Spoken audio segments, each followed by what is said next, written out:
What's up, everybody? Ghost Girl 007 here, and today's video is going to be a ghost story. Today's ghost story is about the Magnolia Plantation. Magnolia Plantation stands as a grand reminder of the prosperity cotton and tobacco offered the pre-Civil War American South. The ground's main plantation house, slaves' quarters, store, blacksmith shop, and slave hospital stands just as they did during the 1800s. Established in 1830 by Ambrose Lacamont and wife Julia Bard to expand the family's cotton production, Magnolia once contributed more than 5,000 acres. Using slave labor, the Lacamonts cleared more than 2,000 of those wooded areas into profit, turning cotton fields. These healthy crops allowed the Lacamonts to expand to two other plantations, with serving as their base of operations and home. Magnolia Plantation weathered better than the other Lacamont plantation. Up until the 1970s, people were still picking cotton by hand. The farm didn't last into the 1980s, but the store remained open well into the decade.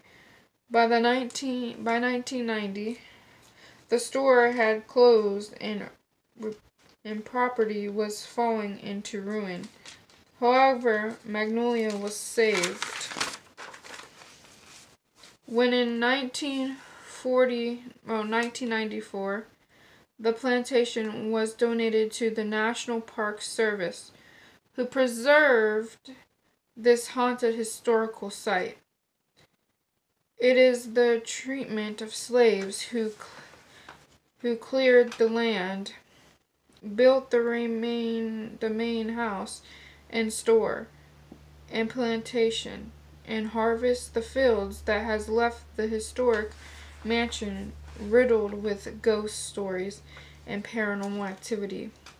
Though some would say the slaves at Magnolia were treated inhumanely, lingering artifacts tells a different story. Leg stocks used for public punishment, humiliation, and starvation still stand on the property. There are journal entries from Lacamont family members and foremen that describe hunting escaped slaves all the way to Texas. In the brick slave quarters, each two-room unit was meant to house an entire family. At times, upward of 10 family members were crowded into tiny spaces. The living conditions were cramped, with only a small fireplace for heat and cooking. The house is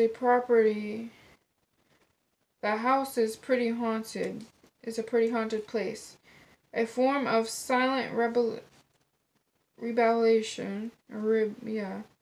The slaves at Magnolia often used voodoo to cast evil wishes on their masters. The enslaved blacksmiths were tasked with forming the metal Christian crosses that marked the Lacamont family graves. While the crosses were beautifully ornate, they also include West African voodoo symbols hidden within the design. Today, motion detectors on Magnolia grounds are often triggered without cause.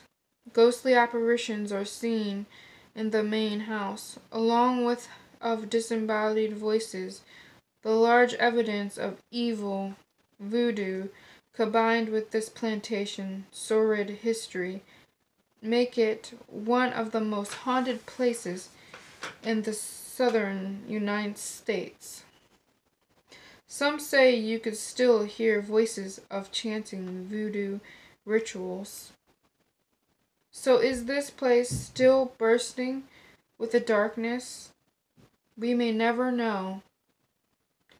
But until next time, keep up with the spooks, guys.